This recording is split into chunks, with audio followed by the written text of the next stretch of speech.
अहिल्यानगर जिल्ह्यातील ताजा घडामोडी बघण्यासाठी आजच रोखोक या वृत्तवाहिनीला सबस्क्राइब करा, लाईक करा आणि शेअर करा।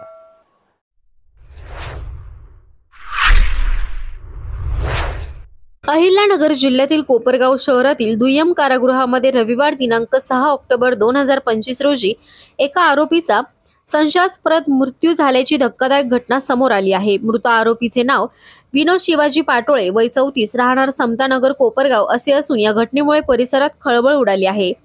मिळालेल्या माहितीनुसार आरोपी पाटोळे याला अचानक प्रकृती बिघडल्याने कोपरगाव ग्रामीण रुग्णालयात उपचारासाठी आणण्यात आले, मात्र डॉक्टरांनी तपासाअंती त्याला मृत घोषित केले। मृत्यूचे नेमके कारण अद्याप स्पष्ट झालेले नसून पोस्टमॉर्टम अहवालाची प्रतीक्षा आहे। मृताच्या नातेवाईकांनी या घटनेबाबत संबंधित जेल अधिकाऱ्यांवर निष्काळजीपणाचा गंभीर आरोप केला आहे। त्यांनी दोषींवर गुन्हा दाखल करण्याची मागणी केली असून जोपर्यंत कारवाई होत नाही तोपर्यंत मृतदेह ताब्यात न घेण्याचा निर्णय घेतला आहे। या संदर्भात नातेवाईक आणि नागरिकांनी कोपरगाव ग्रामीण रुग्णालयासमोर ठिय्या आंदोलन सुरू केले आहे। तसेच पोस्टमॉर्टम कोपरगाव येथे न करता अन्य ठिकाणी करण्याची मागणीही करण्यात आली आहे। घटनेची माहिती मिळताच पोलीस प्रशासनाने तातडीने रुग्णालय परिसरात बंदोबस्त तैनात केला आहे। आरोपीच्या मृत्यूनंतर दुय्यम कारागृहातील सुरक्षा आणि देखरेख व्यवस्थेवर प्रश्नचिन्ह निर्माण झाले आहे। तसेच कारागृहातील वैद्यकीय सुविधा आणि निरीक्षक प्रणालीबाबतही शंका व्यक्त केली जात आहे। बोल। आता माझा लहान भाऊ शिवाजी आपले विनोद शिवाजी पाटोळे हा जेलमध्ये होता। जेलमध्ये असताना अचानक आम्हाला फोन आलेला का तुमचा भाऊ एक्सपायर झालेला आहे। यांनी त्याचं काही दुखत होतं, काही आजारी होता, त्याचं काही आम्हाला काही इंटिमेशन दिलं नाही, आम्हाला काही सांगितलं नाही आणि त्याला इथपर्यंत घेऊन आले। तो कुठं एक्सपायर झाला, जेलमध्ये झाला का इथं दवाखान्यात झाला, याचा सर्व याला रिक्षात आणलं टाकून। आणि आम्हाला एवढंच म्हणायचंय का या गोष्टीचं सगळं उलगडा झाला पाहिजे। जेलचा आरोपी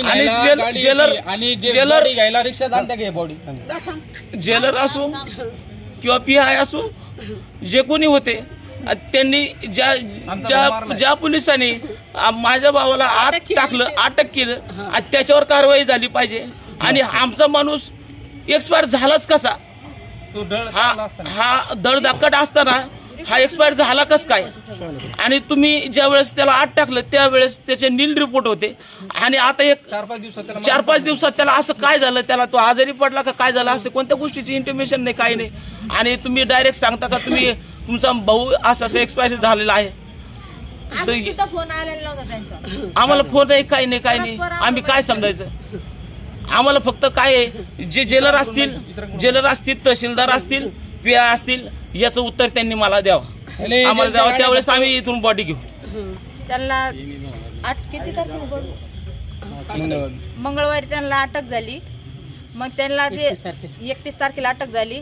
त्यांनी सुरक्षित त्यांना नेलंय, त्यांची तब्येत खराब नव्हती, काही नाही, सगळे त्यांचे रिपोर्ट काढले, त्यांनी सगळे रिपोर्ट सुद्धा नील झालेले होते त्यांचेवाले। आणि त्यांना 4-5 दिवसात डेड बॉडी डायरेक्ट आमच्या हातात दिली त्यांनी आणि आम्हाला न फोन केला नाही का काही नाही। तुमच्या आरोपीची तोपर्यंत आम्ही हात लावणार। कोणावरती तुम्हाला तुमचे आरोप कोणावरती काय झालं? पोलीस जेलर त्यांचे सगळ्यांचे काम होतं का घरच्यांना फोन करून द्यायचं, तुमच्या यांची तब्येत खराब झाली का काय, तुम्ही त्यांना भेटायला या, पाहायला या, दवाखान्यात नेलंय का काय, तुम्ही डायरेक्ट आम्हाला मेलेला माणूस हातात देऊ राहील। आमचा चांगला माणूस हे केलं होतं, तुम्ही मारून टाकला का काय केलं, त्यांचे गुन्हे दाखल झाले पाहिजे आणि आम्हाला सविस्तर माहिती आम्ही हात लावणार नाही। हा जेलमध्ये एक्सपायर मेलेला होता आणि त्याला इथं रिक्षात आणून टाकलेला आहे आणि आम्हाला त्याच्याबद्दल काहीच माहित नाही, म्हणजे कोणी सांगितलंही नाही, काहीच नाही। आणि त्याला तो चांगला असताना त्याची मेडिकल रिपोर्ट सगळी घेतलेली होती, मग अचानक तो मेला कस काय आम्हाला कोणी सांगितलं नाही। कोणाचे पोलिसांचे सुद्धा बोलणे आले की तो इथं आणलेलं आहे, त्याला तो सिरियस आहे किंवा त्याची तब्येत खराब आहे, तर त्याची सगळी चौकशी व्हावी। त्याचे जे अधिकारी होते, पोलीस अधिकारी, त्यांची सगळी चौकशी घेऊन त्यांच्यावर गुन्हे दाखल करण्यात यावे की हा पोलीस स्टेशनमध्ये त्याला मारून इथपर्यंत आणण्यात आलं, म्हणजे डायरेक्ट त्याला मर्डर केला का काय केला, आम्हाला त्याची खुलासा द्या तुम्ही। आणि जे कोणी अधिकारी याच्यामध्ये असतील त्यांच्यावर 302 चे गुन्हे दाखल करा, तोपर्यंत आम्ही ही बॉडी ताब्यात घेणार नाही।